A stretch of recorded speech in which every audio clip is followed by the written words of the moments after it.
నమస్కారం, welcome to I dream. నేను మీ విజిత. ప్రస్తుతం మనతో పాటు ఉన్నారు ప్రముఖ ఆధ్యాత్మిక నిపుణులు జ్యోతిషరత్న శ్రీమతి కోనాల భాగ్యలక్ష్మి రెడ్డి గారు. ఇప్పుడు అమ్మతో మాట్లాడి మరిన్ని విషయాలు తెలుసుకుందాం. నమస్తే అమ్మా. నమస్తే అమ్మా. అమ్మ, మనకి ఈ మాసంలో శివరాత్రి రాబోతుంది. మామూలుగానే శివుణ్ణి ఎక్కువగా పూజిస్తూ ఉంటారు, శివుణ్ణి ఎక్కువగా ఇష్టపడుతూ ఉంటారు. శివుడు అభిషేక ప్రియుడు అంటుంటారు. నార్మల్గానే ఒక చెంబడి నీళ్ళు పోసినా, అభిషేకం చేసినా ఆయన మనని అనుగ్రహిస్తాడు అని అంటుంటారు. అయితే మహాశివరాత్రి లాంటి గొప్ప ఆ రోజు ఏ రకంగా మనం పూజిస్తే ఆయనను ప్రసన్నం చేసుకోవచ్చు అంటారమ్మా? ఓం నమ శివాయ, నమ శివాయ, నమ శివాయ, శివాయ గురవే నమః. అయితే మహాశివరాత్రి గురించి అడుగుతున్నారు మీరు. మహాశివరాత్రి మహాపర్వదినం. ముక్కోటి దేవతలే కాదు, ఈ యొక్క 84 లక్షల జీవరాశులు కూడా తమ భేదం లేకుండా ఆ భగవంతుడైనటువంటి మహాశివుణ్ణి ప్రార్థించేటటువంటి సమయం, దినం కూడా. మీరు ఒక్కసారి ఈశ్వరుడు గురించి మీరు అనుకునేటప్పుడు ఈశ్వర సర్వభూతానాం బ్రహ్మాధిపతి బ్రహ్మణోధిపతి బ్రహ్మ శివోమి సదాశివం అంటాం. అంటే అధర్వణ శీర్షంలో ఈశ్వరుడికి సంబంధించినటువంటి స్తోత్రాల్లో రకరకాలుగా ఆయన్ని చెప్పడం గురించి జరిగింది. అలాంటి పరిస్థితుల్లో మనము ఈ యొక్క శివోహం శివోహం శివోహం అని, నమశివాయ నమశివాయ అని ఇలా రకరకాలైనటువంటి పద్ధతుల్లో, అంటే చూడండి, ఏకత్వంలో భిన్నత్వం లోకంలో ఉన్నటువంటిది. అలాంటప్పుడు మనము శివలింగాలు కూడా రకరకాల శివలింగాలు ఉన్నాయి తెలుసా. కొంతమంది రాతితో చేసిన శివలింగాల్ని పూజిస్తారు. అంటే కొండరాతులతో చేసినటువంటి రాతి శివలింగం. ఓకే అమ్మా, గుళ్ళల్లో కూడా అంతే కదా, శిల్పాలతో సంబంధించి. రెండవది ఏంటంటే కనుక చెప్పాలంటే కనుక అది ద్రవ పదార్థం, అంటే ఏమిటి, పాదరసం, స్ఫటికం ఇలాంటిది, వాటితో చేసినటువంటి శివలింగాలు, మరకతం ఇలా. ఆ తర్వాత మూడవది ఏమిటంటే కనుక మనము చాలా మందికి తెలిసినటువంటి విషయం మృత్తికా లింగాలు, అంటే మట్టితో చేసినటువంటి లింగాలు. మరి ఏ లింగానికి ఎక్కువ, కొంతమంది ఏం చేస్తారు తెలుసా, దారువు అంటేని చెక్కతో చేస్తారు, ఆ లింగాన్ని కూడా పూజిస్తారు. ఆ విధంగా మనం ఇలా రకరకాలుగా పూజలు చేస్తున్నాం కదా లింగాలకి. మరి ఏ లింగానికి ఎక్కువ ప్రసిద్ధి? బంగారంతో చేస్తే మంచిదట, కానీ బంగారం మనం కొనే పరిస్థితిలో ఉన్నామా? పోనీ వెండితో, రాగితో, ఇత్తడితో, ఇలా లోహాలతో, ఏ విధంగా చేసినా కూడా భక్తి లేని శివ పూజ లేలా అన్నారు కదా. శివునికి పూజ చేయాలంటే తప్పనిసరిగా భక్తి అనేది కావాలి. ఆ భక్తి అనేది ఏ విధంగా ఉండాలంటే భగవంతునికి తోటి మనం మమేకమయ్యేటటువంటి భక్తి కావాలి. శివరాత్రి రోజున ఏం చేయాలి, ఎలా చేయాలి పూజా విధానం, లేకపోతే ఏ రకంగా మనం క్వశ్చన్స్ వేసుకున్నా కూడా చివరికి వెళ్ళేదా శివుడి దగ్గరికే పెడతాం. అందువల్ల మందార మాలధర జయ గౌరీ శంకర శివ శివ హర హర పాహి త్రినేత్ర గంగాధర బింబాధర చంద్రమౌళి శంకర. అంటే గంగాధరుడు ఆయనే, బింబాధరుడు ఆయనే. ఎవరిని? చంద్రబింబాన్ని మరి పెట్టుకున్నాడుగా. చంద్రమౌళీశ్వరుడైనటువంటి ఆ శంకరుణ్ణి ఏ రకంగా మందార మాలతో పూజిస్తావా, సన్నజాజులతో పూజిస్తున్నావా, మల్లికార్జునుడని మల్లెలతో పూజిస్తున్నావా అని మనం ఆలోచించినట్లయితే, హృదయ పుష్పాన్ని నీవు అర్పించినట్లయితే తప్పనిసరిగా హృదయంలో, అంతరాత్మలో పరమాత్మ, పర అనే శబ్దానికి మూల శబ్దమే శివ. పరమశివుడు. పరమ అంటే ఇక్కడ వాడు కాదు, అక్కడి వాడు, ఆది అంత్యము లేనటువంటి వాడు పరమశివుడు. హృదయాన్ని పుష్పంగా భావించి పూజ చేసిన సరిపోతుంది, అంతేనమ్మా? అంతేనమ్మా. అందువల్ల మీరు ఏం అర్పిస్తారు అంటే, మీరు అయ్యో పాలు, మామూలు పాలు లేవు, ప్యాకెట్తో చేసేస్తూ ఉంటారు శివలింగానికి అభిషేకం. ఎంత తప్పు అది. ఒక గిన్నెలో కానీ, ఒక గ్లాసులో కానీ, రాగితో కానీ, మన ఇత్తడితో కానీ చేసిన పాత్ర ఉపయోగించి చేయాలి. స్టీల్ గ్లాస్ కూడా పనికిరాదు. ఓకే. అందువల్ల అభిషేక ప్రియుడు కదా అని ఇందాక మీరు చెప్పేశారు. అవునమ్మా. ఆ అభిషేకాలు ఎలా చేస్తున్నారు మీరు? స్టీల్ చెంబుతో పోసేస్తారు. తర్వాత మొన్న మధ్య మాధ్యమాల్లో కూడా చాలామంది చూశారు కూడా, గొట్టంతో శివలింగ అభిషేకం. ఇంకా అంటే మన ఇంట్లో మొక్కలకి నీళ్లు పోసుకునే గొట్టాలు పెట్టేసి ఈశ్వరుడికి అభిషేకం. అది ఎంతవరకు మనం హిందువుల ప్రకారము మనస్సులు పాడైపోయినాయి. ఎందువల్ల అంటే మనకి శివుడు అనగానే ఏమైపోతుంది, మనకి రోమం కూడా ఓం నమ శివాయ, నమ శివాయ, శివాయ గురవే నమః అని దక్షిణామూర్తి స్తోత్రంలో కూడా చెప్తాడు. ఏంటంటే విశ్వమంతా దర్పణమైతే నీవు మౌన వ్యాఖ్య ప్రకటిత పరబ్రహ్మ, నీవు పరబ్రహ్మానివి. ఏ విధంగా మౌనంతో తన శిష్యుల్ని చూసి ఏం మాట్లాడట దక్షిణామూర్తి రూపంలో ఉన్న పరమేశ్వరుడు మౌనంతో, అంటే ఆ మౌనంలోనే వాళ్ళు విద్య నేర్చేసుకుంటారు. ఓకే. ఆ మౌనంలోనే వాళ్ళు అంతా కూడా ప్రపంచాన్ని సంబంధించిన జ్ఞానాభివృద్ధి చేసుకుంటారు. జ్ఞానాదేవతు కైవల్యం అన్నాడు శంకరాచార్యులు. మరి ఆ శంకరాచార్యులు కూడా అద్వైత సిద్ధాంతం, మరి పరమేశ్వరుడు మాత్రమే భగవంతుడు అని గుర్తెరిగి నడుచుకున్న ప్రవర్తన కలిగిన వాడే కదా. మానవ మనస్సుల్లో పరివర్తన, మానవుడు మాధవుడిగా అంటే మనకి పరమశివుడుగా మారాలంటే, అంటే శివకేశవుల భేదం లేకుండా ఉండాలంటే శివతత్వాన్ని ఆకళింపు చేసుకోవాలి. ఓకే. అయితే అమ్మ, ప్రత్యేకించి శివరాత్రి రోజు పూజ చేయాలి అని అంటే సమయం ఏమైనా చూసుకోవాలమ్మా? చాలా మంచి ప్రశ్న వేశారు. శివరాత్రి రోజు 12 గంటల సమయంలో రాత్రి లింగోద్భవం జరుగుతుంది అంటూ ఉంటారు. మరి అలాంటప్పుడు 11 గంటలకల్లా మీరు పూజకు సిద్ధమయ్యి చక్కగా మారేడు దళాలు పెట్టుకోండి. ఓకే. కుదిరినట్లయితే ఆవు పాలు, ఇంకా కుదిరినట్లయితే ఆవు పెరుగు, అంటే పంచద్రవ్యములు అంటారు కదా, ఆ పంచద్రవ్యములు పెట్టుకోండి. పెట్టుకొని చక్కగానే ఆ ఈశ్వరుణ్ణి చిన్న లింగం అంటే 2 అంగుళాల లింగాన్ని పెట్టుకొని చక్కగా మీరు మంచిగా అభిషేకం మీరే స్వయంగా చేసుకోండి. నమశివాయ అని ఆడవాళ్ళు చేసిన, ఓం నమశివాయ అని మగవాళ్ళు చేసిన, అంటే అకార ఉకార మకార తత్వమైనటువంటి శబ్దమయికి సంబంధించినటువంటి ఈ ఓంకారం అన్నది ఆదిగా అనాదిగా సనాతనంగా మనకి ఫస్ట్ సృష్టి దగ్గర శబ్దం ఏదైతే ఆవిర్భవించిందో అది. మరి అలాంటి ఓంకార స్వరూపుడు ఎవరు? శివుడు. ఓంకార బిందు సంయుక్తం నిత్యం ధ్యాయంతి యోగినః కామదం మోక్షదం చైవ ఓంకారాయ నమో నమః. అలాంటి ఓంకార తత్వం ఈశ్వరుల్లో ఉంది. అందువల్ల ఈశ్వరుడు ఎక్కడ ఉంటే అక్కడ ఓంకారం ఉంటుంది, ఓంకారం ఎక్కడైతే ఉంటే అక్కడ పరమేశ్వరుడు ఉంటాడు. అందువల్ల మనము పూజ చేసేటప్పుడు తప్పనిసరిగా శివలింగం లేదండి మా ఇంట్లో ఎట్లా అని అడుగుతారు. శివపార్వతులు, విఘ్నేశ్వరుడు, కుమారస్వామి ఉన్న పటం పెట్టుకోండి. అందువల్ల అంటే కనుక శివ కుటుంబంలో అనేకత్వంలో ఏకత్వం కనిపిస్తూ ఉంటుంది. మీకు గమనించండి, అమ్మవారి యొక్క సింహానికి అయ్యవారి యొక్క ఈ యొక్క నందీశ్వరుడికి పడుతుందా? పడదు.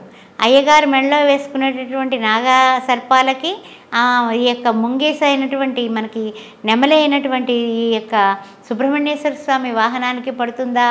పడదు. పోనీ అవి ఆ పాములు ఏం చేస్తాయి? ఈశ్వరుడి దగ్గర ఉన్నాం కదా అనేసి ఎలక వంక చూడకుండా ఉంటాయా అని ఆహారంని చూస్తాయి, కానీ అన్నీ కంట్రోల్డ్గా ఉంటాయి. మన ఇంట్లో కూడా ఈ శివరాత్రి రోజు చేసే పూజలో ఇంట్లో కలహాలు, కన్నీళ్ళు, ఎడబాట్లు, ఏమైనా కష్టాలు నష్టాలు పోవాలంటే మీరు కన్నీళ్లతో వాళ్ళకి వీళ్ళకి మన స్టోరీలు చెప్పబాకండి, ఆ శివయ్యకి చెప్పుకోండి. శివుడు అంటే ఏం తక్కువ విషయం కాదమ్మా. శివుడు అంటే గనక ఆది అంచెము లేనివాడు. ఇక్కడ ఒక చిన్న కథ చెప్తాను, ఎందుకంటే మన వాళ్ళందరికీ కథ అంటే చాలా ఇష్టంగా ఉంటుంది. ఒకానొక సందర్భంలో మహావిష్ణువు బ్రహ్మగారుని అనుకున్నారట, అగ్ని ధ్వజస్తంభంలాగా అగ్ని రూపంలో ఒక లింగాకారంగా ఈశ్వరుడు ప్రత్యక్షమై ఉంటే అది చూసి ఇది ఎక్కడికి వెళ్ళింది, ఎక్కడి నుంచి వచ్చింది అని వాళ్ళిద్దరూ చర్చించుకుంటుంటే బ్రహ్మ అహంకారంతో తండ్రి అయిన మహావిష్ణువుతో ఈ విధంగా అన్నాడట, దీన్ని ఎంతసేపు నేను ఎగురుకుంటా పైకి వెళ్ళానంటే నేను చూసేసి వస్తానన్నట్ట. అంటే పాపం మహావిష్ణువు అన్నట్ట తండ్రి అయినా కూడా ఒక నిమిషం తగ్గి నేను అంత్యాన్ని చూస్తాను కిందికి వెళ్ళి, ఎందుకంటే నేను వరాహ అవతారంలో నేను వరాహమూర్తిగా నేను వెళ్ళాను కాబట్టి, అంటే మత్స్య కూర్మావతారంలో నేను వెళ్ళాను కదా, అందుకని ఆ కూర్మ అవతారం ఎత్తైనా సరే కిందికి వెళ్ళి నేను చూసొస్తానన్నట్ట. అలా ఒక 1000 సంవత్సరాలు గడిచిపోయాయి. ఇద్దరు కూడా చూడలేకపోయారు. అప్పుడు వెనక్కి తిరిగి వస్తే అప్పుడు ఏం చేశాడు, బ్రహ్మగారికి మహా తెలివి ఉండేది, అద్భుతమైన తెలివితేటలు. దాంతో ఆయన ఏం చేశాడంటే 2 సాక్షులను తెచ్చుకున్నాడు తన తండ్రికి చెప్పడానికి. పరమశివుడు చూస్తూనే ఉన్నాడు, అంతా కూడా ఆ యొక్క ధ్వజస్తంభ రూపంలో చూస్తున్నాడు. చూస్తుంటే అప్పుడు వచ్చేసి నేను చూసేసాను, నేను చూసి వచ్చానంటే పాపం మహావిష్ణువు నేను చూడలేదన్నట్ట. అంటే ఏమిటి సంగతి అంటే కనుక, అది పైన ఉన్నటువంటి నువ్వు చూసావనడానికి సాక్ష్యం ఏంటి అని అడిగితే అప్పుడు గోమాతను పిలిచాడు. గోవు అంటే పవిత్రమైంది, తల్లి వంటిది ఇట్లా అంటాం కదా, అందువల్ల గోమాతని పిలిచి సాక్ష్యం అడిగితే ఆయన ఏం చెప్పినా డూడు బసవన్లాగా ఒకే చెప్పింది. ఆ తర్వాత మళ్ళా ఇంకొక సాక్షిని పిలిచాడు, మొగలి పువ్వుని. మొగలి పువ్వు కూడా ఓకే చెప్పింది. చెప్పగానే అప్పుడు రెండింటినీ కూడా ఈశ్వరుడు శపిస్తాడు. ఓకే, మొగలి పువ్వు పూజకు పనికిరాదు, సర్పాలు నివసిస్తాయి అక్కడ. రెండేమిటంటే కనుక ఈ యొక్క గోమాతని వృష్ణ భాగంలో నా సోదరైనటువంటి మహాలక్ష్మి ఉంటుంది కాబట్టి నేను అక్కడ మాత్రమే పూజిస్తారు, నీ మొహాన్ని ఎవరు పూజించరంటాడు. పొద్దునే గోముఖం చూడమని అనరు, గో వృష్ణ భాగాన్ని దర్శించి మీరు పూజ చేయండి అని చెప్తారు. అవునమ్మా, ఈశ్వర శాపం అది, ఇది ఆంతర్యం.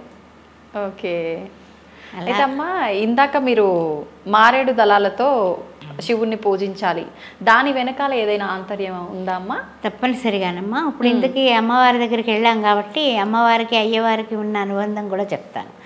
బిల్వ నిలయాయ నమః అంటాం శ్రీ మహాలక్ష్మీదేవిని. అంటే బిల్వ పత్రాల్లో ఆవిడ నివాస స్థానం ఏర్పరచుకుని ఉంటుంది. అలాంటి బిల్వాలతో, అంటే త్రిదళం త్రిగుణాకారం త్రినేత్రంచ త్రియాయుధం త్రిజన్మ పాప సంహారం ఏకబిల్వం శివార్పణం. ఆ ఈశ్వరుడు ఈ త్రిదళమైనటువంటి మారేడు దళంలో ఉంటాడు. అయితే ఈ మారేడు దళాలతో మనం పూజించినప్పుడు ఏం జరుగుతుంది అంటే కనుక, మనం మామూలుగా మారేడు దళాలు పట్టుకొచ్చేస్తాము, వేసేస్తూ ఉంటాము, పూజ చేసేస్తూ ఉంటాం. కొంతమంది ఈ విధంగా పూజ చేస్తారు. నిధనపతయే నమః, నిధనపతాంతికాయ నమః, ఊర్ధ్వాయ నమః, ఊర్ధ్వలింగాయ నమః, పరమాయ నమః, పరమలింగాయ నమః, దివ్యాయ నమః, దివ్యలింగాయ నమః. ఆ విధంగా మొత్తం 11 నామాలు ఉన్నాయి. ఆ 11 నామాలతో కూడా పరమాయ కదా శివాయ, శివలింగాయ నమః. ఆ విధంగా ఏంటంటే కనుక ఆయన్ని మించినటువంటి తత్వం ఇంకోటి లేదు అన్న దృష్టిలో అన్నీ పూజ చేసేసి ఆ తర్వాత అవి శిరస్సు మీద చల్లుకొని చేస్తూ ఉంటారు. అయితే బిల్వ దళాలను పెట్టి మనం పూజ చేస్తున్నాం కదా, అసలు ఈ బిల్వ నిలయ అనే అమ్మవారికి పేరుకి అసలు ఈ శివుడు ఎందుకు ఇంత భోళాశంకరుడు అయ్యాడు అన్నదానికి ఒక చిన్న 4 వాక్యాల్లో చిన్న కథ చెప్తాను. ఏమిటంటే అది పూర్వకాలంలో ఒకానొక వ్యక్తి అడవిలో ప్రయాణం చేస్తూ క్రూరముఖాల యొక్క చప్పుళ్ళకి భయపడి ఒక చెట్టెక్కి కూర్చున్నాడు.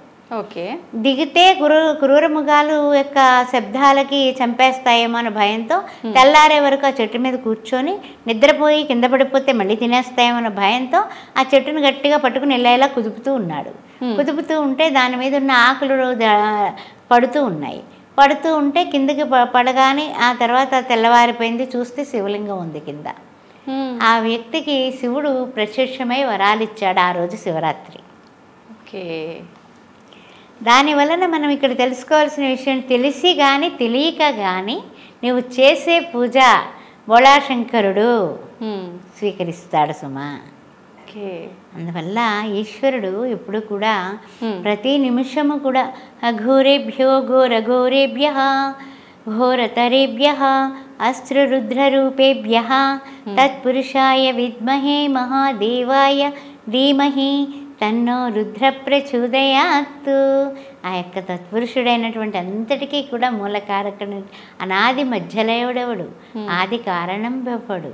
అంటే ఎవరినిచే జనించు, నువ్వు ఎక్కడి నుంచి వచ్చావు, ఎక్కడికి పెడతావు, నీ పర్పస్ ఆఫ్ లైఫ్ ఏంటి, ఈశ్వరుడే. నీ ప్రవర్తనను పరివర్తన మార్గంలోకి తీర్చిదిద్దేది పరమశివుడు.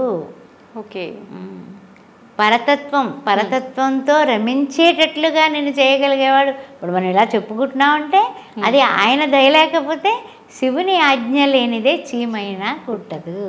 అది ఎంత యథార్థం అమ్మా. అది చాలా మందికి చాలా రకాల అనుభవాలైనా కూడా మాయతో మరుస్తూ ఉంటారు. అందువల్ల విశ్వేశ్వర విరూపాక్ష విశ్వరూప సదాశివ శరణం భవ భూతేశ కరుణాకర శంకర కరుణామూర్తి ఈశ్వరుడు. అమ్మ, మహాలక్ష్మికి శివుడికి సోదర సోదరి సంబంధం ఉంది అని అంటుంటారమ్మా. అదేంటమ్మా, దాని గురించి వివరించండి. అంటే ఒకానొక సందర్భంలో నారాయణుడు చేపట్టిన నారాయణి అనేటటువంటి శ్రీ మహాలక్ష్మి మాత శివ సోదరిగా చెప్పబడింది. అంటే ఒక్కొక్క పురాణంలో ఒక్కొక్క రకంగా చెప్పబడింది. అయితే ఆవిడ ఎలా అన్నా కూడా ఈయన శివుడు ఆమె సోదరి. కానీ ఇప్పుడు మారేడు దళం గురించి ఇంత క్రితం మాట్లాడుకున్నాం మనం. మారేడు దళం ఎలాగా ఇద్దరికి ఇష్టమైంది అంటే అసలు సాధారణంగా మనం ఈశ్వరుడు గురించి చెబుతూ మనం మారేడు దళం ఇష్టం అనేసి ఎవరైనా చెప్పేస్తూ ఉంటారు. కానీ ఈ సోదర ప్రియత్వం ఉంది కాబట్టి శ్రీ మహాలక్ష్మీదేవికి అష్ట ఐశ్వర్యాలకి ప్రతీకగా వరం ఎవరిచ్చారు? పరమశివుడే ఇచ్చాడు. అందువల్ల అష్టైశ్వర్య సంపన్నులు అవ్వాలంటే శివారాధన చేసిన వాళ్ళని చూడండి, వాళ్ళు బ్రహ్మాండంగా ఉంటారు. వ్యాపార అభివృద్ధి, అదేవిధంగా లేమితనం లేకపోవడం, ఇంట్లో కూడా చాలా వరకు ఎన్ని కష్టాలు కన్నీళ్లు ఉన్నప్పటికీ కూడా ఎదురు తిరిగి నిలబడే మొండితనం కూడా ఈ శివారాధకులకు ఉంటాయి. శ్రీ మహాలక్ష్మి కటాక్షం కూడా లేదు అనే మాట వాళ్ళ ఇంట్లో వినపడదమ్మా. అంతకంటే ఇంకేం కావాలి? ఎందుకంటే నా అన్నను పూజిస్తున్నారు కదా, మరి ఇంకా ఆవిడ ఏం చేస్తుంది మరి? అదే విధంగా గరళకంఠుడు అంటూ ఉంటాం కదా ఈశ్వరుణ్ణి. ఈ గరళకంఠుడు అనడానికి కూడా మనందరికీ తెలుసు. అప్పుడు ఏదైతే మాందరగిరి పర్వతాన్ని మర్దించినప్పుడు వచ్చినటువంటి ఈ యొక్క విషాన్ని ఎవరు తీసుకుంటారంటే కనుక అప్పుడు అడిగారు అందరూ కూడా. ఎవరంటే బ్రహ్మ మాట్లాడలా, మహేశ్వరుడు మా దగ్గరికి వస్తుల్లోకి విష్ణువుని కూడా అడిగారు. పాపం ఆయన కూడా నా వల్ల కాదన్నాడు. కారణం ఏంటి? ఆదిగా అనాదిగా సనాతనమైనటువంటి పరమశివుడు లయకారకుడు. సృష్టి స్థితి వాళ్ళిద్దరికి అయితే లయకారకుడు. ఈ లయం చేసేస్తూ ఉంటాడు ఎప్పటికప్పుడు. ఇప్పుడు అన్ని యుగాలు అయిపోయి నీ లయం చేసేస్తాడు, మళ్ళీ మొదలు పెడతాడు. అంతే. అంతమా అమ్మ లయం అంటే? అంతే. అందుకే ఆది అంచము లేనటువంటి శివలింగం ఇది. ఆది నువ్వు చూడలేవు, అంచము చూడలేవు, అలాంటిది. అందువల్ల ఈ యొక్క లయకారకుడైనటువంటి పరమశివుడు ఏం చేశాడంటే కనుక, అయితే ఈ లయకారకుడైనటువంటి పరమశివుడు తనలో ఉన్నటువంటి ఒక తత్వాన్ని బయటకు తీయాలనేసి అనుకొని ఎప్పుడైతే గరళము తాగాలనుకునేటటువంటి సమస్య వచ్చి పడిందో ఆయన ఏం చేశాడంటే కనుక భార్య వైపు చూశాడు. లక్ష్మీ పార్వతి సరస్వతి ఒక్కటే పరమేశ్వరి తత్వం. ఆ మూడు వేరు కాదు. ఇప్పుడు నువ్వు ఒక అమ్మాయిగా ఉన్నావు, ఆ బిడ్డ నా బిడ్డ నీ యొక్క ముఖంలో కనిపిస్తుంది అనుకో, అమ్మ ఎలాగున్నావు అంటాను. నాలో అమ్మతనం కనిపించింది, మాతృ స్వభావం అమ్మ అని మీరు పిలుస్తారు. ఇది ఎలా వచ్చింది అంటే కనుక అది స్త్రీ తత్వంలో ఉన్నటువంటి యా దేవి సర్వభూతేషు మాతృరూపేణ సంస్థిత నమస్తత్వే నమస్తత్వే నమస్తత్వే నమో నమః. ఆ యొక్క తత్వంలో ఉన్నటువంటి తియ్యదనం అందరూ కూడా తల్లులు. ఆ తల్లితనాన్ని గురించి చెప్పుకోవాలంటే ఇంకొకసారి చెప్పుకోవచ్చు. ఈ యొక్క అమ్మవారైనటువంటి పార్వతీ వైపుకి ఈయన చూశాట. ఏమని? క్రీగంట చూశాట. ఏమంటావు అని. చూడండి, కొంతమంది భర్తలు కూడా భార్యని అడుగుతారు, ఏం చేయమంటావు ఏంటి అని సలహా తీసుకుంటారు. అట్లాంటప్పుడు చూసినప్పుడు ఆవిడ అందట కామేశబద్ధ మాంగళ్య సూత్ర శోభిత కందర అంటే ఎంతటి మాట అంటే అది నా సూత్రం, నా మంగళసూత్రం యొక్క గట్టితనం బాగుంటే నీకేం కాదయ్యా, వెళ్ళవయ్యా ముందుకి అంది. అంతేగా నీలకంఠుడు చక్కగా ఆయన నోరు పట్టాడు, ఆ గరళం వచ్చింది, ఆయన కంఠంలో పెట్టేసుకున్నాడు. ఎందుకంటే ఆ సూత్రాలు నా సూత్రాలు గట్టిగా ఉంటే నీకేం కాదంది. అంతే. ఆవిడ ఎవరావిడ? మహాపతివ్రత శ్రీమాత శ్రీ మహారాజ్ఞి శ్రీమతి సింహాసనేశ్వరి. ఆవిడ చెప్పింది అంటే తిరుగులేదు కదా. అవునమ్మా.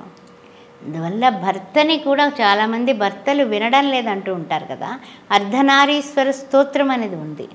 అది శివరాత్రి పూట మీరు తప్పనిసరిగా చేసుకున్నట్లయితే మీ భర్తలు మీకు వశం అవుతారు. ఓకే, మొత్తానికి ఒక టిప్ కూడా ఇచ్చేసారమ్మా, పరిహారం. భార్యాభర్తల సఖ్యత లేని వాళ్ళకి. తప్పనిసరిగా. ఓకే అమ్మ, పెద్దవాళ్ళు చెప్తూ ఉంటారు శివుణ్ణి పూజించే వాళ్ళకి అనుగ్రహిస్తాడు, కాకపోతే ఎక్కువగా కష్టాలు పెట్టి ఓపికతో ఉన్న వాళ్ళని అనుగ్రహిస్తాడు అని. నిజమేనా అమ్మ? అంటే ఇప్పుడు కష్టం లేనిది ఎవరికి? మనిషి పుట్టిన దగ్గర నుంచి బయటకు వచ్చిన దగ్గర నుంచి క్యారమని ఏడుస్తూ ఉంటాడు మానవుడు రాగానే. ఏమిటి ఎందుకు వచ్చాను రా భగవంతుడా అని మనకు తెలియదు, కానీ పిల్లాడు ఏడుస్తున్నాడు అనేసి వాడికి తేనె పట్టు లేకపోతే ఉగ్గు పట్టు ఇంకోటి పట్టు అట్టట్టట మొత్తానికి ఈ ఆహారం ఈ యొక్క ప్రపంచాన్ని తల్లి పరిచయం చేస్తుంది. పరిచయం చేసి ఆయన పలానా ఆయన మీ నాన్నగారమ్మ అంటే నాన్నగారు చేపట్టుకుంటాడు. అలా అలా అలా పరిచయం అంతా అమ్మే చేస్తుంది. అందువల్ల ఈ యొక్క ఏదైనా సరే ఏ తత్వానికైనా సరే ఆది అనాది అమ్మే అవుతుంది. ఆ తర్వాత ఏంటంటే కనుక ఈశ్వరుణ్ణి కొలిస్తే, మీరు ఈశ్వరుని కొలిచేటప్పుడు ఆయన ముక్కోపి అని భయం ఉన్నట్లయితే కొన్ని జాగ్రత్తలు పాటించాలి కదా. శుచి, శుభ్రత, తర్వాత అన్నీ కలిపేసుకోవడం, మరి అలాంటివన్నీ కూడా ఆయనకి ఇష్టం ఉండవు కదా. మరి ఆ జాగ్రత్తలు మీరు తీసుకున్నట్లయితే మిమ్మల్ని ఆయన ఎందుకు కష్టపడతాడు? అంతే అంటారమ్మా. అంతే కదా. ఒక ఆయన బావి తవ్వాలని కూర్చున్నట్ట, ఆ దొడ్డంతా కూడా బావి కింద గుంటలు తీసాడట. తెల్లవారేస్తులోకి ఏం లేదు. మరి అదే ఒక చోట తవ్వుంటే నీకు చక్కగా బావి వచ్చును కదయ్యా అన్నట్ట దారమిట వెళుతూ ఒక ఆయన. ఆ విధంగా ఉంటుంది. అందువల్ల ఏదైనా సరే కొంతమంది ఏమో తపస్సు చేస్తామంటారు. ఈ శివరాత్రి రోజున నేను పొద్దున్న నుంచి తెల్లవారుజాము నుంచి మన్నాటి వరకు ఎవ్వరు పలకరించకుండా నన్ను నేను గదిలోకి కూడా తరిపేసుకుంటాను. నమశివాయ నమశివాయ అంటే ఈ ఒక్క 24 గంటల్లో ఆయన వచ్చేసి నన్ను దీవించేసి నేను అడిగినవన్నీ ఇచ్చేసి అలా కొంతమంది అంటారు. అంటే ఏంటంటే శివునికి కోపం ఎక్కువ. అంటే ఎందుకు కోపం ఎక్కువ?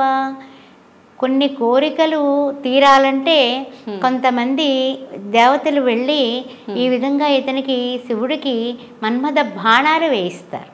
ఓకే, అప్పుడు భస్మం అయిపోతాడు మన్మధుడు. అది మళ్ళా పార్వతీదేవి సతీదేవిగా భస్మమయ్యి మళ్ళీ తిరిగి పుట్టడం, పార్వతిగా ఉద్భవించడం, ఆ కథంతా వేరు. ఎందుకు జరిగింది అంటే ఆ యొక్క ఆయన కొన్ని విషయాల్లో ఆయన యోగా నిద్రలో ఉన్నా లేకపోతే ఏదైనా సరే ఒక ధ్యానంలో ఉన్నా ఆయన కూడా రామ రామ రామ అని రామనామస్మరణ చేస్తాడట. ఓకే, అందువలన అలాంటి వాళ్ళని డిస్టర్బ్ చేస్తే వాళ్ళు ఏం చేస్తారు? మూడో కన్ను తెరిస్తే ఎవరికైనా 3 కళ్ళు ఉన్నాయా? దేవుళ్ళందరినీ మీరు అందరితోటి కూడా చక్కగా ఇంటర్వ్యూలు తీసుకుంటారు కదా. ముక్కంటికి మాత్రమే 3 కళ్ళు ఉన్నాయి. అది అవసరమైనప్పుడు మీకు మనందరికీ కూడా ఉంది, కానీ అది జ్ఞాన నేత్రము. ఆ నేత్రాన్ని చక్కగా మీరు అద్భుతమైనటువంటి జ్ఞానం వైపుకి మీ యొక్క బుద్ధిని తిప్పినట్లయితే తప్పనిసరిగా భక్తి జ్ఞాన వైరాగ్య మార్గాల్లో ప్రయాణం చేస్తారు. అప్పుడు ఏమిటంటే ఇహలోకంలో ఉండేటటువంటి అదిగో శివుడిని పూజించాం మాకు కష్టాలు వచ్చాయి, అబ్బా ఈ శివుడు వద్దబ్బా, కాదు. తర్వాత ఇంకొక మాట చెప్తానమ్మా. ఇప్పుడు అందరూ కూడా ఏ లింగాన్ని అయితే బెస్ట్ అనుకుంటూ ఉంటారు కదా. అవునమ్మా. మట్టితో చేసిన లింగాన్ని మీరు లింగోద్భవ వేళ అర్ధరాత్రి వేళ మట్టితో తయారు చేసుకొని ఓం నమశివాయ నమశివాయ నమశివాయ అంటూ అది పూజ చేయండి. మీరు దాన్ని పత్రితో చేస్తారా, ఆవు పాలతో చేస్తారా, కొబ్బరి నీళ్ళతో చేస్తారా, తేనెతో చేస్తారా, ఏం చేసినప్పటికీ కూడా మట్టి లింగం చాలా వెంటనే అంటే ఒక సందర్భంలో జ్యోతిష్యానికి వచ్చిన ఒక అబ్బాయికి వివాహం కావడం లేదు, శరీరం మీద బోల్డ్ మచ్చలు వస్తున్నాయి. ఓకే, అందువల్ల సోయాసిస్ లాంటిది అనమాట. అతను 41 days లింగం రోజు తయారు చేయడం కరోనా టైం అది చేసుకుని చెయ్యమ్మా, నువ్వు ఇంట్లోనే ఉంటున్నావు కదా, నీకు పెళ్ళే అవుతుంది, ఆ తర్వాత ఏంటంటే శివుడు నిన్ను కరుణిస్తాడు అని ఆ యొక్క శివుడు దయేమో అనుకుంటాను. మనం ఏదన్నా చెప్పాలన్నా కూడా చెప్పడం జరిగింది. ఇప్పుడు చక్కగా పిల్లలతోటి హాయిగా బెంగళూరులో జాబ్ చేసుకుంటున్నాడు. వాళ్ళ ఇంట్లో వాళ్ళందరికీ మహా ప్రేమ అయిపోయింది నా పట్ల. అందువల్ల ఈశ్వరుడు తప్పనిసరిగా వింటాడమ్మా. మన మొర వినేవాడే, సులభంగా వినేవాడు ఆయనే. ఇలా ఒక్కింతయ్య లేదు ధైర్యంబు విలోలంబయ్యే అని కొన్ని 1000 సంవత్సరాలు ఏడుస్తే గాని గజేంద్రుని అనుగ్రహించలా ఆయన. అదేవిధంగా నువ్వు దిగిరా, ఎందుకు రావు నువ్వు, నీవే నాకు మృత్యుంజయుడివి అని త్రయంబకం యజామహే సుగంధిం పుష్టివర్ధనం పూర్వారు కమివ బంధనాత్ మృచ్ఛేయ మామృతని మార్కండేయుడు గట్టిగా హత్తుకున్నాడు. ఇంకా హత్తుకున్నాడు. మా అమ్మ, మా నాన్న, మా తాత, లేకపోతే మా గురువు అన్నీ నువ్వే అని హత్తుకున్నాడు. హత్తుకుంటే ఏం జరిగింది? వచ్చాడా లేదా? యముడునే పో బయటకు అన్నాడు. అంతటి సులభమైన వాడు. అందువల్ల మీరు పట్టుకోవడం రావాలి. అంతేగాని మరి నేను ఈరోజు శివరాత్రి చేసినాను అంటే ముందు రోజు రాత్రి కూడా ఒక నియమం ఉంది. అందరూ ఉపవాసాలు చేస్తారు కదా, కొన్ని ధర్మాలు ఉన్నాయి ఇందులో. ఉపవాసం చేసినప్పుడు ముందు రోజు రాత్రి చాలా లైట్గా ఏ పాలో పళ్ళో తీసుకుని పడుకోవాలి. ఆ మన్నాడు శివరాత్రి తల స్నానం చేసుకుని శుచిగా ఉండి మనం నమశివాయ అనే నామంతో చేసుకుంటూ చక్కగా దేవుని స్తోత్రాలు అవన్నీ చదువుకుంటూ 1000 నామాలు చదవండి, అష్టోత్తరం చదవండి, అదే ధ్యాస. అంతేగాని పూర్వకాలం మా చిన్నప్పుడు ఒక్క టికెట్కి 2 సినిమాలు వేసేవారు. శివరాత్రి వాళ్ళు అందరూ ఆ సినిమా హాల్లోనే ఉండేవారు. అంటే జాగారం చేస్తున్నామని దోమలు కొట్టుకుంటూ చక్కగా చేస్తూ ఉండేవాళ్ళు. ఆ విధమైన పనులు ఇప్పుడు ఎలాగా లేవు. కానీ అది కాకుండా ఈ యొక్క టీవీ మాధ్యమాలని కొంచెం తగ్గించుకొని భగవంతుని మీదకే దృష్టి పెట్టండి. మన ఆలోచన కానీ, రైటింగ్ కానీ, ఏదైనా సరే, పాటలు పాడేవాళ్ళు పాటలు కానీ ఆయన మీదే పెట్టుకుని చక్కగా లింగోద్భవ కాలంలో పూజ చేసుకోండి. తెల్లవారులు కూడా అదే దృష్టిలో ఏదో ఒకటి మీ మనోసంకల్పాన్ని ఒకటే ఒక కోరిక కోరుకోండి. మరలా శివరాత్రి నాటికి మీరు విజయవంతులు అయిపోతారు. అంత కూడా అక్కర్లా 41 days చాలు. ఓకే, ఎక్సలెంట్ అనమాట. అందువల్ల శివుడు అంత భోళాశంకరుడు ప్రపంచంలో లేడు. శివతత్వమే అది. ఓకే, అందువల్ల ఆయనలో ఉండేటటువంటి ప్రేమతత్వాన్ని స్వీకరించండి. శివాయ పరమేశ్వరాయ చంద్రశేఖరాయ నమః ఓం. భవాయ భవశేఖరాయ చంద్రశేఖరాయ నమః ఓం. శివ శివ శివ శివ శివాయ నమః ఓం. భవ భవ భవ భవ భవాయ నమః ఓం. అని ఆ శివుడిని ఎన్నో రకాలుగా మనం మాట్లాడుకోవచ్చు, పూజించవచ్చు, పాటలు పాడుకోవచ్చు, ఎన్నన్నా చేసుకోవాలనేటటువంటి తపన కావాలి. కాబట్టి అంటే శివునికి దగ్గరగా ఉపవాసం, నివాసం నీవు చెయ్యి. అప్పుడు ఆయన ఎందుకు నీతో సావాసం చేయడు? ఈ కష్టాలు, నష్టాలు, బాధలు, బెంగలు, భయాలు అని ఆయనతో చెప్పుకో. వాళ్ళకి వీళ్ళకి డింగ్ మన ఫోన్లు చేసి మొత్తం వాళ్ళ బుర్ర తినడం మానేసి ఆ ఈశ్వరుడు బుర్ర తింటే మనం ఒక ధ్రువ నక్షత్రంలాగా ఉండగలం, ఒక మార్కండేయుడిలాగా జయం కలుగుతుంది. అదేవిధంగా ఈశ్వరుడు యొక్క ఏమిటంటే కనుక అష్ట ఐశ్వర్య సంపన్నుడు. ఆయన కీర్తిస్తాడు, ప్రతిష్ఠిస్తాడు, యశస్సు ఇస్తాడు, ప్రేమతత్వం ఇస్తాడు, సుందరం రూపం ఇస్తాడు, మంచి వాక్కు ఇస్తాడు. ఇంకేం కావాలి చెప్పండి మీకు? విద్య ఇస్తాడు. ఓకే. అందువల్ల ఏం చేసినప్పటికీ కూడా శివరాత్రి రోజున డెడికేషన్గా చేయండి, దానం చెయ్యండి, భోజనాలు దానం చెయ్యండి, ధర్మం చెయ్యండి, ఆ రోజు వస్త్రదానాలు చెయ్యండి. ఏం చేసినప్పటికీ కూడా ఆయన స్వీకరిస్తాడు. ఏ రూపంలో వస్తాడో నాకు తెలియదు కానీ డెఫినెట్గా తీసుకుంటాడు. ఓకే, అందువల్ల చక్కగా చేసుకుందాం. మనం తినట్లేదు, తినేవాళ్ళు చాలా మంది ఉన్నారు కదా, మరి వాళ్ళందరికీ ఏదో రకంగా మనం ప్రసాదం ఇవ్వచ్చుగా. అంతే అమ్మా. అయితే అమ్మ, ఉపవాసము అంటే మనం దేవునికి దగ్గరగా ఉండి దేవుణ్ణి స్మరించుకుంటూ ఉండడం అన్నారు. కానీ జనరల్గా ఉపవాసం అనగానే అందరూ శివరాత్రి రోజు ఉపవాస దీక్ష ఏమి తినకుండా ఉంటుంటారు. నిజంగా ఆ ఉపవాస దీక్ష ఏ రకంగా చేయాలమ్మా? ఉపవాస దీక్ష చేసేవాళ్ళు వృద్ధులు చేయక్కర్లేదమ్మా. ఒక్కసారి చెప్తున్నా, బాలింతలకు వద్దు, చిన్నపిల్లలకి వద్దు, అదేవిధంగా కొంచెం రోగగ్రస్తులకు వద్దు. ఈ నలుగురిని పక్కకు పెట్టేసినట్లయితే తతిమా వాళ్ళు చేయొచ్చు. తతిమా వాళ్ళు కూడా షుగర్లు, బీపీల వల్ల తినలేకపోతే పాలు పళ్ళు తీసుకుంటూ ఉండొచ్చు. ఏదో ఒకటి తినాలి, ట్యాబ్లెట్ వేసుకోవాలి, తప్పదు కదా, అలా తీసుకోవచ్చు. అదే కాకుండా ఈవేళ మార్నింగ్ నుంచి ఉపవాసం అంటే రాత్రే ఇందాకనే చెప్పాను రాత్రి గురించి. రాత్రి లైట్గా తీసుకోవాలి. ఇంకా పొద్దున్న నుంచి ఏదో మొత్తం మీద మీరు ఉపవాసం ఉన్నారు, అర్ధరాత్రి వేళ లింగోద్భవం అయిపోయింది, వెళ్ళి గురి పెట్టుకుని నిద్రపోతే అది జాగరణ అవ్వదు. అర్థమైందా? ఆ తర్వాత ఏంటంటే కొంతమంది ఏంటంటే కనుక ముచ్చట్లు హౌసీలు పెట్టుకుంటారు, ఎంజాయ్ చేస్తారు, అంత్యాక్షరీలు పెట్టుకుంటారు. ఏం పెట్టినా పురాణాల మీద అంత్యాక్షరి పెట్టుకోండి. దైవనామాన్ని పక్కకు వెళ్ళకండి. అర్థమైందా? ఆ విధంగా పెట్టుకోండి. అంటే మన యొక్క నాలెడ్జ్ని పెంచుకోండి. భగవద్గీత శ్లోకాల మీద పెట్టుకోండి. ఆ విధమైన సత్సంగం, సత్సంగత్వే నిస్సంగత్వం, నిస్సంగత్వే నిశ్చలతత్వం, నిశ్చలతత్వే జీవనముక్తి. నీవు జీవితం ముక్తి కావాలనే కదా ఏ శివ అని ఉపవాసం చేస్తున్నావు. సరే మన్నాడు పొద్దున్న తెల్లవారిపోయింది, అమ్మయ్య జాగరణ అద్భుతంగా చేసేసాం, సరే భోజనం తినేసి హాయిగా పడుకుంటే కాదు. మన్నాడు సాయంత్రం భోజనం చేయొచ్చు. మన్నాడు సాయంత్రం నక్షత్రం వచ్చిన తర్వాత నక్షత్రాన్ని చూసి నమస్కారం చేసుకుని నిద్రపోండి. నిద్ర మాత్రం ఆపుకోండి, భోజనం ఆపకండి, నిద్ర మాత్రం ఆపండి. ఓకే, అంటే నెక్స్ట్ డే నైట్ వరకు పడుకునే ఛాన్సే లేదు. పడుకోకుండా ఉంటే నిజమైన జాగరణ అని చెప్పబడింది. ఓకే, కానీ అమ్మ చాలా మంది 12 దాటింది అంటే డే మారిపోయింది ఇంకా పడుకోవచ్చు అని చెప్పి చాలా వరకు అట్లానే చేస్తుంటారమ్మా. చాలా రకాలుగా ఇప్పుడు అంతే కదా, మన కోరికలు కూడా ఆ విధంగానే తీరట్లేదు అంటే అంతే కదా. మరి ఆయన కూడా అలాగే అనుకుంటాడు. ఆయన ఎందుకు అనుకోడు? ఆయన మనల్ని సృష్టించిన వాడు కదమ్మా. అనేక రూపాయ విష్ణవే విష్ణవే అన్నట్టుగా ఈ శివకేశవులు తక్కువ వాళ్ళ. అందువల్ల ఆయన లెక్కలు ఆయనకుంటే మన లెక్కలు మనకుంటే అంతే. అయితే అమ్మ ఆ రోజు ఉపవాసంలో ఉన్నవాళ్ళు అంటే ఆలయానికి వెళ్ళినప్పుడు అక్కడ తీర్థ ప్రసాదాలు ఇచ్చినప్పుడు తీసుకోవచ్చా తీసుకోకూడదమ్మా? తీసుకోవచ్చు. ఎందుకంటే తీర్థప్రసాదాలు ఎప్పుడు కూడా ఆయన ప్రసాదం అది. అంతేగాని పంచామృతాలు ఇస్తారు, అంతకంటే ఏమి ఇచ్చారు, తీసుకోవచ్చు. అలా అని ఏమన్నా అన్నపు పరవాన్నాలు లాంటివి అవి ఇచ్చారనుకో, అవి ఇంటికి తీసుకొచ్చి ఇంట్లో పిల్లలకో పెద్దలకో ఇచ్చేయచ్చు. అంతేగాని తీర్థం తీసుకోవచ్చు, తీర్థం తప్పలేదు. ప్రసాదం కూడా తీసుకోవాలి, తిరస్కరించకూడదు. ఇంటికి తీసుకొచ్చి ఇంట్లో తినేవాళ్ళు ఉంటారుగా వాళ్ళకి ఇచ్చేయడమే, లేదా ఎవరైనా కనిపిస్తారు పేదవాళ్ళు వాళ్ళకి ఇచ్చేయడం.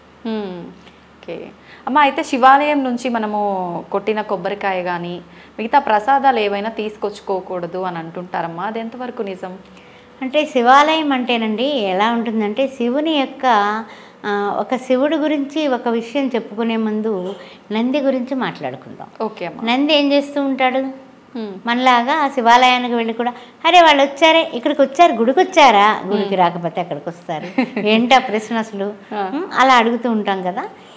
అలాగే గుడికి వచ్చారా, బాగున్నారా, మా ఇంట్లో వాళ్ళు బాగున్నారు, వీళ్ళు ఏంటమ్మా అది. నంది ఏం చేస్తాడు? ఓన్లీ శివుణ్ణి మాత్రమే చూస్తూ ఉంటాడు. ఓకే, ఎందువల్ల అంటే కనుక ఏకాగ్రతతో నువ్వు చేసే పని మీద డెడికేషన్, డిటర్మినేషన్, డిసిప్లిన్తో నువ్వు ఉన్నట్లయితే నీకు శివుడి నుంచి రియాక్షన్, రిఫ్లెక్షన్, రీసౌండ్ వస్తుంది. అది నిజం. ఓకే, అర్థమైందా? 5 నిమిషాల్లో పూజ చేయొచ్చు, అదే 5 గంటలు పూజ చేయొచ్చు. కానీ ఏంటంటే నీకు ఏకాగ్రత లోపం ఉండకూడదు. అది నంది ఈశ్వరుడయ్యాడు. నంది అదే ఏకాగ్రతతో చూస్తూ నందీశ్వరుడయ్యాడు. సరే అక్కడి నుంచి కొబ్బరికాయ తెచ్చుకోవచ్చా అంటే పత్రం ఇస్తారు. ఆ పత్రాన్ని తీసుకెళ్ళి నందీశ్వరుడి భుజం మీద పెడతాం, తల మీద పెడతాం, లేకపోతే నడుము మీద పెడతాం. సరే ఆయనతో చెప్పుకుంటా, కొంతమంది ఆయన కుడి చెవి ఇలా పట్టుకొని చెప్తూ ఉంటారు.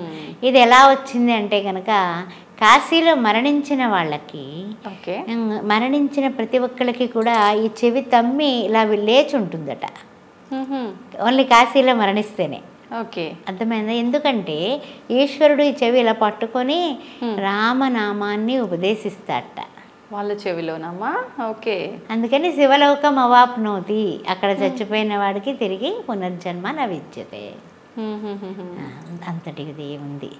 అసలు శివతత్వమే పెద్ద తత్వం అమ్మా. 3 ముక్కల్లో చెప్పేదా చెప్పు. అయితే కొబ్బరికాయ కొట్టేస్తాం కదా, కొట్టేసిన తర్వాత ఒక చెక్క అక్కడ వదిలేసి ఒక చెక్క తెస్తారు, బయటకు తీసుకొచ్చాక అక్కడ పక్కన పెట్టేసి వచ్చేస్తుంటారు చాలా మంది. అదేదో ఎవరొకళ్ళు అది తీసుకెళ్ళడం తప్పు అనేది చాలా మందికి చాలా రకాలుగా ఉంది. అది ప్రసాదంగా నీవు భావించినప్పుడు తెచ్చుకోవచ్చు, కానీ అది ఏంటంటే కనుక అది తీసుకెళితే నాకు ఏదైనా జరిగిపోతుందేమో అని భయపడినప్పుడు తెచ్చుకోకు. నిర్భయత్వం ఉంటే తెచ్చుకోవచ్చు, అంతేగాని నువ్వు ప్రసాదం తీసుకెళ్ళొద్దని ఎవరు చెప్పరు. అక్కడ ఉన్నటువంటి విషయం ఏమిటంటే అది ప్రసాదంగా నువ్వు భావించి, లేకపోతే కనుక పూజారి గారినే ఉంచేసేయండి అని చెప్పేసేయి. ఓకే, భస్మాన్ని ఈశ్వరుడికి అర్పించడం అనేది కొబ్బరికాయ కంటే కూడా చాలా ముఖ్యమైన విషయం. ఆ భస్మాభిషేకం చేస్తారు కదా, అవునమ్మా, అది చాలా ముఖ్యం. అలాగే ఇంట్లో చిన్న చిన్న శివలింగాలు ఉంటాయి, కొబ్బరికాయ మీరు కొట్టక్కర్లా, భస్మం అభిషేకం చేయండి రోజు, చాలు. అద్భుతమైనటువంటి ఐశ్వర్యం ఇంట్లో ఉంటుంది. అయితే చాలామందికి చాలా విషయాలు పాపం తెలిసి తెలియక డౌట్స్ అన్నమాట. తెచ్చుకోరు కొంతమంది ఇది ప్రసాదం, మారేడు దళాలు తెచ్చుకోరు, శివుని మీద గులాబీ పూలు ఇచ్చినా సరే అక్కడ పెట్టేసి వచ్చేస్తారు. కానీ ఏంటంటే ఆయన మల్లికార్జునుడు కదా, భ్రమరాంబ స్వరూపమైనటువంటి ఆ యొక్క భ్రమరాంబని చేపట్టినవాడు కదా. అందువల్ల ఆయనకి తెలియంది లేదు, ఆయనకి అవసరం లేనిది కాదు, ఆయన సృష్టినే ఆయనకు అప్పచెపుతున్నాం అంతే. చీమ కూడా కుట్టదు శివుడు ఆజ్ఞ లేనిదే. అందువల్ల నీవు చేసే ప్రతి క్రియ కూడా ఆయనకి అర్పితం అనే అర్పిత భావంలో ఉండండి. నేను తెచ్చుకున్నాను ఏమన్నా అవుతుందా, లేకపోతే శివాలయానికి వెళ్ళాను, ప్రదర్శనలు ఎలా చేయాలి, ఎంతవరకు చేయాలి, ఆ సోమసూత్రం ఉంటుంది కదా, అంటే ఏదైతే నీళ్ళు వస్తున్నాయో. అదేవిధంగా మీరు ఇంకొక మాట మర్చిపోయాను నేను. ఇప్పుడు 12 గంటలకు లింగోద్భవ సమయంలో లింగం చేసుకొని మీరు అభిషేకం చేసుకుంటారు కదా, పూజ చేసుకుంటారు కదా, ఇంట్లో లింగం ఉన్నా కూడా పూజ చేస్తారు కదా, అది కూడా ఉత్తరం వైపు నీళ్లు ఇలా పారేలాగా పెట్టుకోండి. శివలింగం ఉత్తరం ముఖంగా నీళ్లు వెళ్ళిపోవాలి. అంటే తూర్పు ముఖంగా పెట్టామనుకో, నీ ఉత్తరం ముఖంగా ఈ యొక్క పానిపట్టం వెళ్ళేలాగా చూసుకోండి. అలాగే బ్రహ్మసూత్రానికి కూడా అక్కడ వరకు సోమసూత్రం అంటూ ఉంటారు. ఈ యొక్క పరమేశ్వరుడికి నమస్కారం చేసుకుని, గోపురానికి నమస్కారం చేసుకుని, గోపురం ఆయన యొక్క ఏ గుడికి వెళ్ళినా కూడా గోపురానికి నమస్కారం చేయాలి. ఆయన పాదాలవి అనుకోవడమే. అనుకుని ఆ గోపురానికి నమస్కారం చేసుకుని ప్రదర్శనం చక్కగా సోమసూత్రం వరకు వెళ్ళి అక్కడ నమస్కారం చేసుకుని వెనక్కి వచ్చేసేయండి. అప్పుడు మీకు కరెక్ట్గా ప్రదర్శనం పూర్తయినట్లు లెక్క. ఓకే. అంతేగాని మనం పొర్లు దండాలు పెట్టినా అది ఈశ్వరుడి దగ్గర పనికిరాదు. అసలు అవి లెక్కలోకే రావా? అంతే కదా, ఇలా ఇలా గిరగిరా తిరుగుతుంటారు. కొంతమంది చాలా ఎవరో తరుముకు వస్తున్నారేమో వెనకాల అనేసి పరుగులెడుతూ ఉంటారు. అది ఈశ్వరుడికి మాత్రం అంతవరకు వెళ్ళి మళ్ళీ ఇలా వెనక్కి రావాలి. అలా ఒక ప్రదర్శనం చేసుకోండి చాలు. అంతే కదా, భక్తే కావాలి. మళ్ళీ పరుగులను చేయొద్దు, నిదానంగా నడుచుకుంటూ వెళ్ళండి. నమ శివాయ, ఓ నమ శివాయ, శివాయ గురవే నమః అనే తపన మనలో ఉండాలి. మనం కామ, క్రోధ, మద, మోహ, లోభ, మాత్సర్యాలు ఉన్నాయి. వాటిలన్నింటిలో మనం నెగ్గాలి కదా. నెగ్గాలంటే భగవంతుడు మనకి చింత కావాలి. మనము భగవంతుని దగ్గర అకౌంట్లో డబ్బులు అంటే భక్తి అనేటటువంటి ప్రపత్తితో మనం అక్కడ వేసుకుంటే నిలవదనం ఉంటే ఎప్పుడైనా సరే శివా అనగానే ఇక్కడే ఉన్నాను బంగారం అని మనల్ని ఎత్తుకుంటాడు. అంతేగాని మనం అక్కడ అకౌంట్లో డబ్బులు ఏం లేవు, శివా అంటే వస్తానుండు, నువ్వేమన్నా చేసావా ఏమిటి, ఎవరికైనా కనీసం ఇప్పుడు అన్నం పెట్టావా లేదు, ఒక వస్త్రం ఇచ్చావా లేదు, ఎంగిలి చేత్తో కాకి కూడా విదిలించకుండా శివ అంటే నేను ఎట్లొస్తాను అంటాడు దేవుడు కూడా. అందుకే దానం, ధర్మం, కంఠస్థ భూషణం సత్యం, హస్తస్య భూషణం దానం, ఈ రెండు చేస్తే ఈశ్వరుడు మన ఇంట్లో ఉంటాడు. అమ్మ, భగీరథ ప్రయత్నం అంటుంటారు కదమ్మా, దానికి శివుడికి సంబంధం ఏమైనా ఉందమ్మా? తప్పనిసరిగానమ్మా. భగీరథ ప్రయత్నం అనేది, భగీరథుడు అనేటటువంటి వ్యక్తి తన పితృదేవతల యొక్క కోరిక ప్రకారము కూడా ఆయన గంగాదేవిని తీసుకురావాలి కైలాసం వెళ్ళి. ఓకే. పూర్వకాలం వాళ్ళ తపస్సు వలన గంగాదేవి దగ్గరికి వెళ్ళి దర్శించుకునే శక్తి భగీరథుడికి ఉంది. వాళ్ళ తపస్శక్తి అంత అమోఘంగా ఉండేది.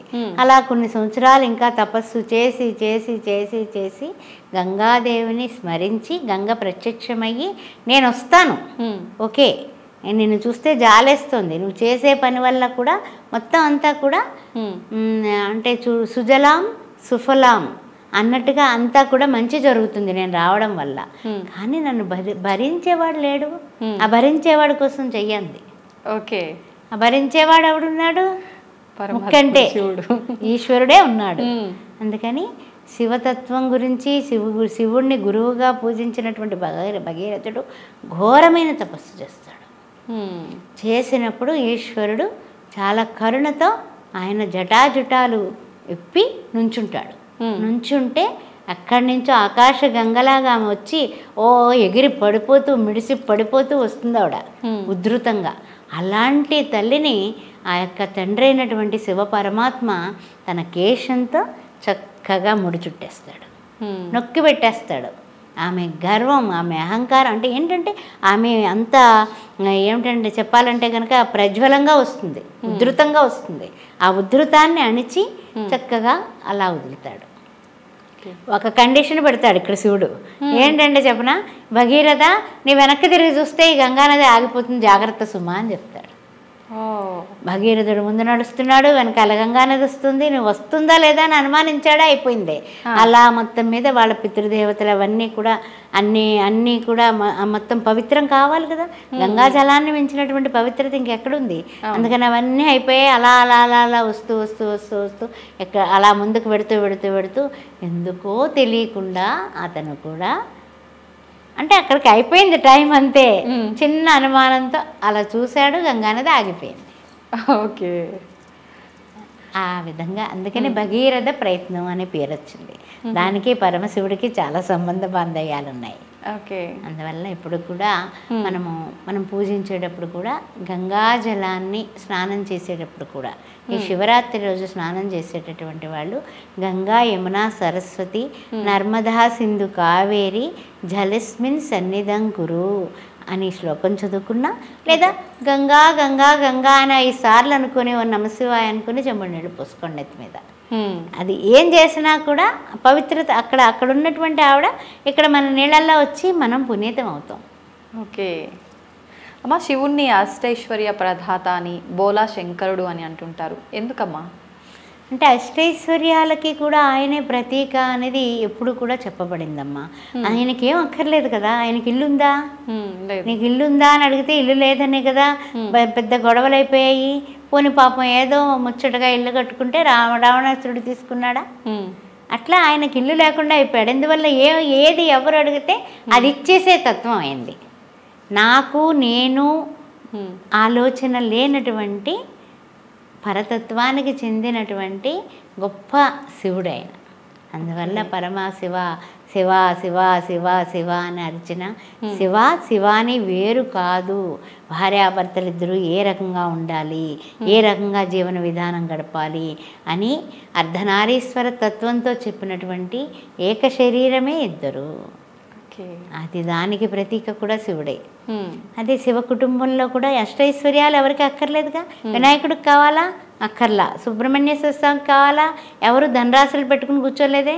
అదేవిధంగా పార్వతీదేవికి కావాలా? అక్కర్లేదు. ఈశ్వరుడికి అంతకంటే బూడిద రాసుకుని శ్మశానంలో తిరుగుతూ ఉంటాడు అంతే. ఆయనకేం అక్కర్లా. పోనీ ఆభరణాలు ఏమన్నా గొలుసులు నక్లెస్లు వేసుకున్నాడా? అవి కూడా నాగపాములు వేసుకున్నాడు. అందువల్ల ఆయన అన్ని రకాలుగానే కూడా అంత స్థితప్రజ్ఞత ఉన్నటువంటి వ్యక్తి కాబట్టి ఆదిగా అనాదిగా సనాతనుడుగా వేదాంగములు ఈ విధంగా ఉండును అని చెప్పలేనటువంటి తత్వమే శివతత్వం. అమ్మ, శివుడు శ్మశానంలో నివసిస్తాడు అంటుంటారు కదమ్మా, దాని వెనకాల ఆంతర్యం ఏంటమ్మా? శ్మశానంలో నివసిస్తాడు శివుడు అంటూ ఉంటారు. కానీ ఆ శ్మశానంలో నివసించేటటువంటి విధానం ఏమిటంటే కనుక ఆయన దృష్టిలో శివానికి తేడా లేదమ్మా. కారణం ఏంటంటే ఆయన దృష్టిలో శివ అంటే కొమ్ము రౌండ్గా పెడుతున్నాం, శివుడు అంటున్నాం. ఓకే, శవము అంటున్నాం.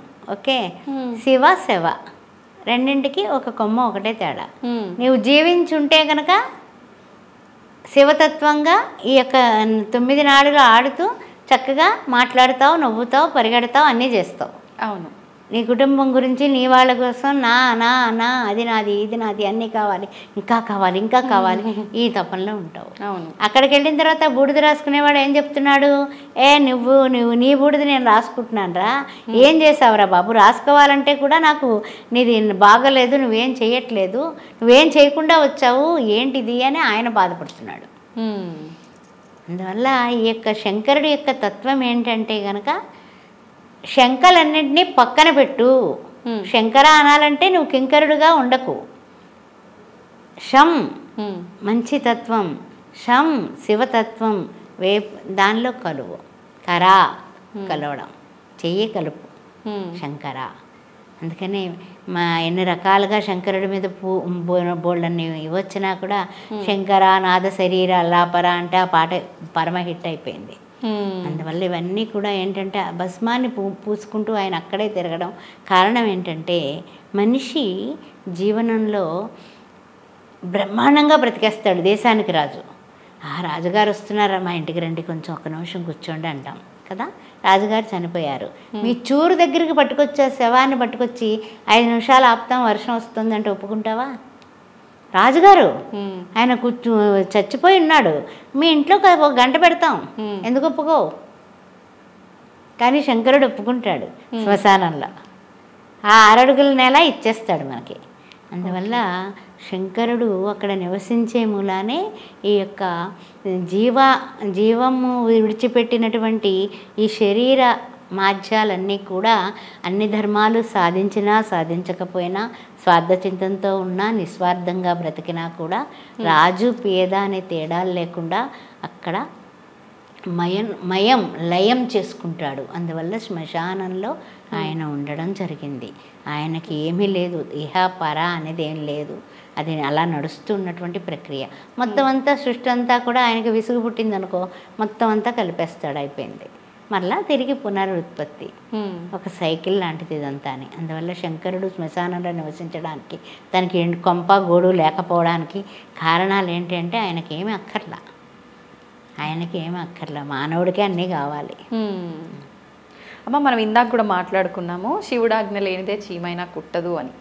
అయితే ప్రస్తుతం చూస్తుంటే ఎన్నో అరాచకాలు, ఎన్నో అంటే పుణ్యాలతో పాటు పాపాలు ఎక్కువైపోయినాయమ్మా.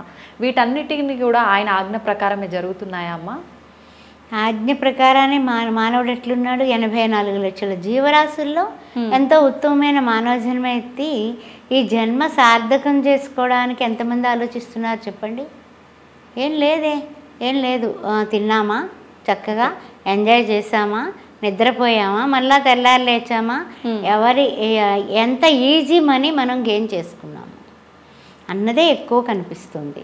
అందువల్ల చెప్పాలంటే కనుక శివరాత్రి రోజునే శివ శివ శివ శివ అన్న, నమశివాయ అన్న, ఆ రోజునే గుడికి వెళ్ళి, ఆ రోజునే తల స్నానాలు చేసి, ఆ రోజునే పచ్చి మంచినీళ్ళు తాగకుండా ఉండి, ఆ తర్వాత రోజు మళ్ళీ మామూలే, మాంసం మద్యం అన్నీ మామూలే, ఇక అన్నీ కామనే. ఇంకా శివరాత్రి మాత్రం చాలా గట్టిగా చేస్తానండో, అబ్బా నేను మాత్రం ఒప్పుకోను అనేవాళ్ళు ఎంతమంది ఉన్నారమ్మా.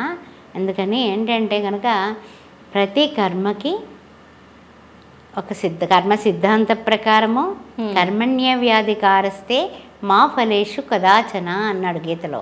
అందువల్ల నీ కర్మలు నీవు జన్మల కర్మలు నువ్వు పట్టుకుని తెచ్చుకొని అనుభవించంతే. అనుభవించాల్సిందే కదా. ఆ తండ్రికి ఆ తల్లికి నీవు బీజ రూపంలో వాళ్ళ గర్భంలో ప్రవేశించి వాళ్ళ కలయిక ద్వారా నువ్వు బయటకు వస్తావని ఎవరు చెప్పారు? ఈ నిర్మితం అంతా ఎవరు చేశారు? ఈశ్వరుడే. అందువల్ల అనాది మధ్యలయుడెవడు? ఎవరున్నాడు మధ్యలో? ఎవడన్నా ఉన్నాడా లయకారకుడు? లేదు. అంటే వాళ్ళిద్దరికీ పెళ్ళి కాదు, వాళ్ళిద్దరికీ సంబంధ బాంధవ్యాలు ఉండవు, వాళ్ళకి పుట్టే బిడ్డగా నువ్వు రావు. ఎన్నున్నాయి? ఎంత పాపం జాగ్రత్తగా కాలిక్యులేషన్స్ వేసుకొని వాళ్ళింట్లో వీళ్ళు, వీళ్ళింట్లో వాళ్ళు అని మానవుల యొక్క కుటుంబపరమైన వ్యవస్థ, వివాహ వ్యవస్థ, అదేవిధంగా మనకి సంస్కారాల రూపంలో వేదములు చదివినటువంటి మహర్షులందరూ కూడా వాళ్ళ యొక్క దర్శించినది శృతుల ద్వారా, స్మృతుల ద్వారా, జ్ఞాపకాల ద్వారా మనకి ఈ యొక్క అష్టాదశ పురాణాలని, ఉపనిషత్తులని అన్నీ అందించారు. అవి ఎవరు చదువుతున్నారు? చెప్పేవాళ్ళు ఎవరైనా ఉన్నారా? పోనీ ఒకవేళ చెప్పేవాళ్ళు ఉంటే వినేవాళ్ళు ఉన్నారా? పోనీ లేదు. అందువల్ల అందరూ కూడా స్పీడ్, హర్రీ ఉంది, వర్రీ ఉంది. స్పీడ్గా డ్రైవ్ చేయడం, అంతే, అయిపోయింది అక్కడ లయం. అలా మన ప్రవర్తన వలన కూడా మనకి ఆయుర్దాయం తగ్గిపోతుందమ్మా. మన యొక్క బిహేవియర్ వల్ల కూడా మనకి చెడ్డ ఆలోచనలు ఎక్కువైపోతే ఏమైపోతుంది? మనల్ని మనం హరాయించిపోతాం. అర్థమైందా? ఇప్పుడు మీరు బాగున్నారు, నా బిడ్డ లెక్క అనే ప్రేమ నాకు వచ్చిందనుకో, ఎంత బాగుంది పిల్ల, ఆటోమేటిక్గా నీలో ఉన్నటువంటి ఆ లక్ష్మీతనం అమ్మవారు నన్ను ఆశీర్వదిస్తుంది. అది ఎక్కడ రిసీవింగ్ ఏది? ఇప్పుడు అంత స్టిక్కర్ల కాలం వచ్చేసింది. బొట్టు సవ్యంగా పెట్టుకోము, ఆ తర్వాత ఇంకా మంగళసూత్రం ఏమో మా ఆయన చల్లగా ఉండాలని దేంట్లో పెడుతున్నాం, ఫ్రిడ్జ్లో పెడుతున్నాము. ఇలా రకరకాల మనం చాలా కొత్త పోకళ్ళు వచ్చేసాయి కదా. ఆ కుంకుమ లేదు, పసుపు లేదు, మట్టెలు లేవు, నలుపూసలు లేవు, ఏమీ లేవు, గాజులు వేసుకోవడం లేదు. మరి నీకు అన్నీ బాగుండాలంటే ఎట్లా? కొన్ని మన ఆచార ధర్మాలు కనీసం శుక్రవారం మంగళవారం గడపకు బొట్టు పెట్టి, కనీసం కొంచెం తిలకం బొట్టు కాకుండా కాస్త కుంకుమ, పెళ్ళైన వాళ్ళ పెళ్ళి కాని వాళ్ళ తేడా తెలియట్లేదమ్మా. ఎన్ని రకాలుగానే ఇప్పుడు వాళ్ళు ఒకవేళ సపోజ్ కరోనా బీభత్సంలో చాలామందికి చాలా రకాలుగా కల్లోలాలు అయ్యాయి కదా, బొట్టు పెట్టేటప్పుడు మాత్రమే వాళ్ళు ముఖం పక్కకు జరుపుకుంటారు, అప్పుడు మనం ప్రాణం చచ్చిపోతుంది. ఏంటి ఇది అయ్యో పాపం అనేసి అలా ఎంతో. అందుకని ఏంటంటే కనుక సంస్కారం అనేది మన ప్రవర్తనలో, సంస్కారం అనేది మన నడవడికలో, సంస్కారం అనేది మన నిలువెల్లా కూడా మనం ఆచరణాత్మకం చేస్తే అదే చిత్తశుద్ధి ఉన్నటువంటి శివపూజ. సూపర్ అమ్మా. నిజంగా చాలా మంచి విషయాలు తెలియజేశారమ్మా. సంతోషం. ధన్యవాదాలమ్మా. ఓం శివోహం. ఓం నమ శివాయ. ఓం నమ శివాయ అమ్మా. మీరు మీ ఛానల్ వాళ్ళు అందరూ కూడా సకల అష్టైశ్వర్యాలతో ఆ పరమశివుని యొక్క అద్భుతమైనటువంటి ఆశీస్సులు మీకు అందాలి. మీరందరూ బాగుండాలి. థ్యాంక్ యూ అమ్మా. Thank you very much.